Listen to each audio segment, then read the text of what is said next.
Hi guys, Karen here. Just a quick tutorial on using my new rolling mill and this cool texture plate that I got from Potter USA.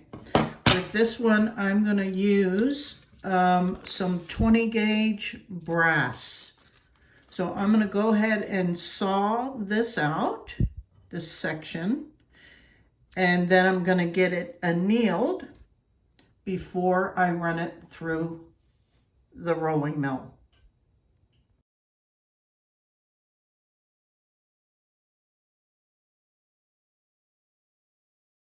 Before I continue, I'd just like to thank my supporters, my monthly subscribers, to my Buy Me a Coffee platform. Thank you so much. I'll be working on the newest monthly crystal of the month information and project shortly. And just wanted to let you know, if you're interested in supporting my channel, there are a few different ways to do so. You can do it for as little as $2. Under the super thanks here on YouTube, you'll find the button right below the video. And then if you're interested in checking out my platform through Buy Me a Coffee, that information will be listed under the More button. And then it'll show all my social media. It'll show the Buy Me a Coffee platform. You can sign up to just buy me a cup of coffee or multiples of coffee. You can also become a paid monthly member at 3 different levels. And they all have their own perks. So I really appreciate it when you guys contribute. It helps me bring you new and interesting content. So let's continue, and thank you so much. First, we're going to anneal this entire piece until it is red hot. So I'm not going to put you through all that, but I will get started.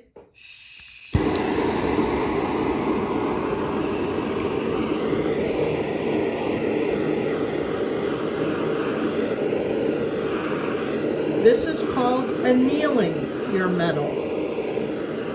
And when it reaches a certain temperature, it will become a lot softer and more malleable, therefore taking the texture of this plate a lot easier. You'll start to see the metal change colors as it gets hotter.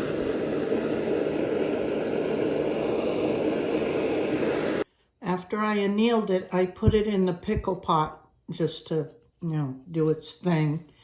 And so let's talk about this rolling mill. It's called a Fever, and it was a 3" / 76 millimeter.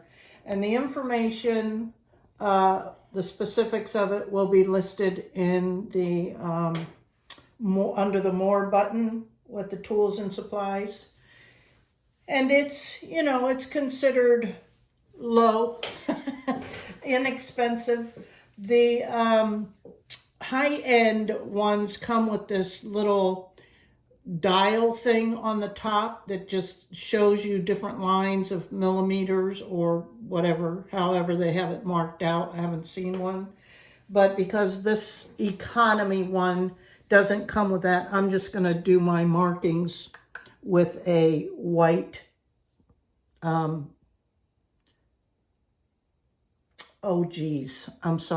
a white marker. Okay, so I've seen people use manila folders to sandwich their metal and plate. And then I just today watched I think it was Andrew Barry, was talking about he likes to sandwich his metal and plate with a one of these little foam things. Now, I don't know, because he's in a different country. He called it something different. But then I watched, I think her name was Roberta Phil, maybe, from Quicksilver. She just called it like it is, one of these little foam things from Michael's. And so I appreciate that. But so how you're supposed to do this is get your metal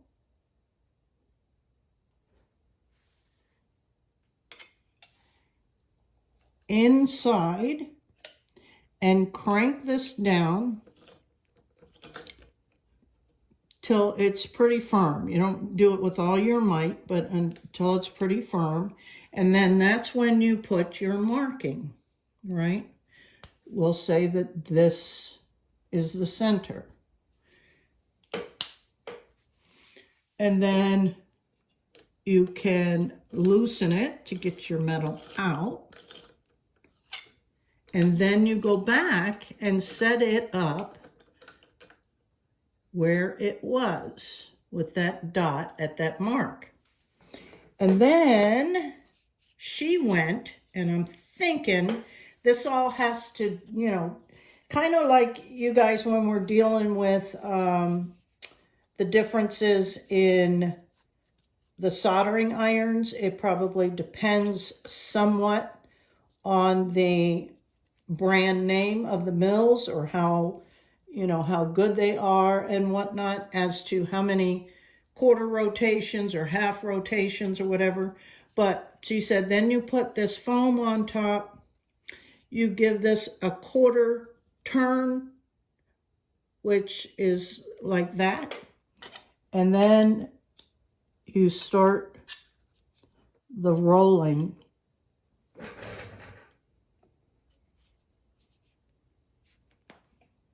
Oh, and that feels way too much. So let me go back to that dot, go a quarter turn, and try it again.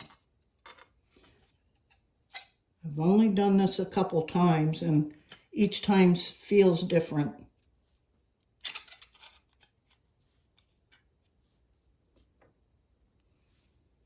Sometimes it doesn't feel, oh, sorry guys, like it's even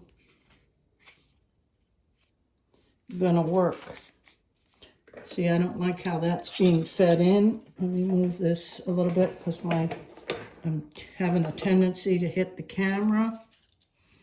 Because I know these plates move, or the metal shifts, and I feel like I have very little control. Okay, that's really tight. Oh, Lord. And they say you should give it should take some muscle. And because I don't have mine bolted down,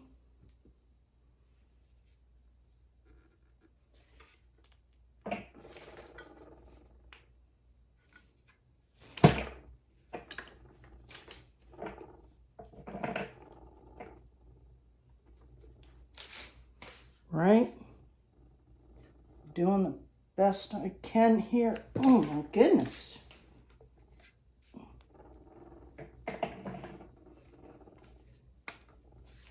Whew. Sorry guys.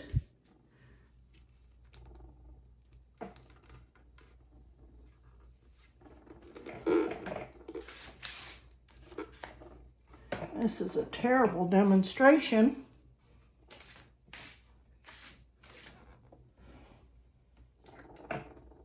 I should be able to roll it through easier than this. Oh my goodness. See, I'm still not sure if I like this thing. I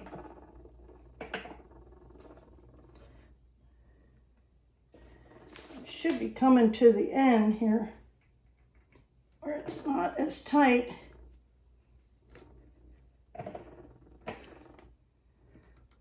Phew.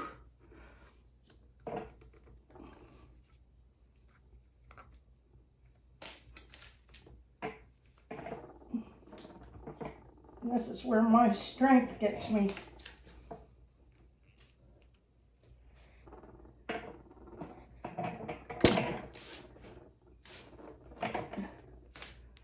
Holy moly.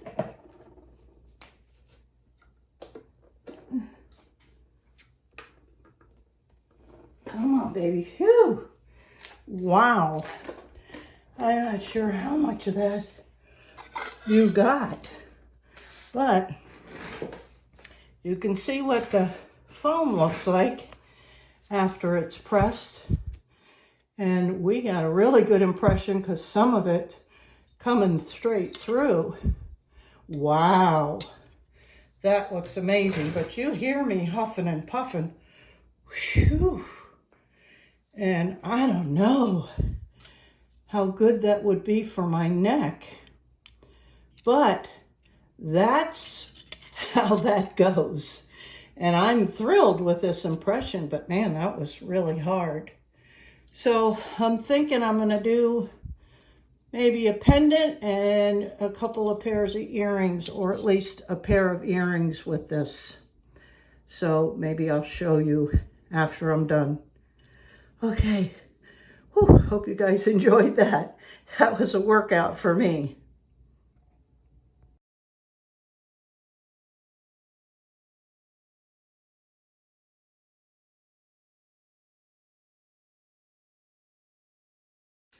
And I went with a diamond shape, I guess, or it's not a triangle. Yeah, it's a diamond shape. So I'll do a pendant, and then I got a couple smaller ones for earrings. And then I hate wasting anything, so I will make these into something, I don't know, some skinny little earrings and add a gemstone or something. Then I have the straight edge, which I could sure get another piece off of this. And I think there's room even for at least 2 more earrings. You know, maybe a strange shape or just straight or something. But yeah, I'll get 1, 2, 3, 4, maybe 5 different jewelry pieces out of this one sheet. Okay, so I'll finish these off and show you the end results of these.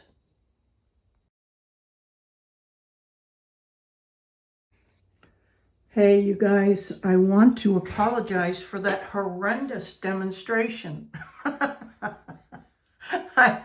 thought about cutting it all out and redoing it, but, you know, I had so much going on right now that I really didn't even go back and review it until I'd already cut up the metal. And so I didn't want to go back and redo another brass piece of metal with that very same texture plate. So I apologize. I've since moved it up here on my desk. It's much sturdier, and I think it'll do much, much better. So I just wanted you guys to let you guys know that that was, everything about that was wrong. It was just so bad, and I apologize. I'll do another one where it's much better, and you'll see. But in the meantime, I'm going to wrap this video up and show you what I created with that texture plate. Now, because I wanted to get this video done, I just completed a pendant and earrings. So, yeah, I think they turned out super, super pretty. And I paired them with, I tried the brass patina, do not like it. I'll probably do a review of that at some point. So I just used my trusty old acrylic paint pen. I did do a couple of applications on it and swiped it off, and then redid it and let it dry and swiped it off again. And I paired it with apatite beads. These are micro beads, and they're faceted, super pretty. And then this is just a 6mm round with a couple of bead caps and a prefabbed bail. So I like how they turned out. And then the earrings I love, and they look so cute on. I did the same design. But I put them with this lever back, this round lever back, because it's such a long earring anyway, that I didn't want, you know, the extra length. But you can wear them matchy-matchy if that, you know, suits you, or I'm going to sell them separately. But I may wear them tonight. I'm having dinner with a girlfriend. But I still have these pieces. I can make a couple more earrings. Actually, I could probably make 3 more. Of course, I'd shape these better. These still have to all be filed. And I was even thinking about maybe doing a layered, small layered pendant or something like that. I don't know. I mean, I'll probably put these aside because, you know, I get bored. And I don't think, I had to stop and put my rotary drill on the charger. So I didn't even get the holes drilled in these. But anyway, enough of that. That was a horrendous demonstration of this rolling mill. It works pretty darn good. I've seen some other reviews of it, and everybody's saying for the price, you really can't go wrong. And it'll all be about maintenance with it. And, you know, using the right metal and all that good stuff. But, yeah, so I guess I'll keep it. I wasn't sure, but I think it'll be okay. And, yeah, I'll probably be ordering a couple of more texture plates when I see them. And in the meantime, I've got a whole list of other videos coming up that I got to get around. But just an update on my friend. He is currently in the emergency room at our local Veterans Hospital. We're hoping that he will be admitted into hospice care through the VA. So, yeah, my prediction months ago was I didn't think he'd make it till 4th of July. And I'm betting that's going to stand true. But anyway, I don't want to get all choked up. So thank you guys for, you know, dealing with my imperfections. I try to bring you the real of things that can happen, and that was just all wrong. The table was too low for it. I probably had it a little bit too tight, and I just couldn't get a good system going for the rolling. So I'll do another one where I show you that I'm not that bad at it. Anyway, y'all can probably relate that, you know, I don't know what I'm doing. I've never done this before. So, okay, enough babbling. I got to go feed the dog. She's looking at me like, what's going on, Mom? What's going on? What are you doing? It's time for my dinner. Say hi, Missy. You ready to eat? Huh? You want to eat? Yeah. Yes, you do. Yes, you do. Okay, thanks, you guys. I appreciate you so much. And until the next video, bye now.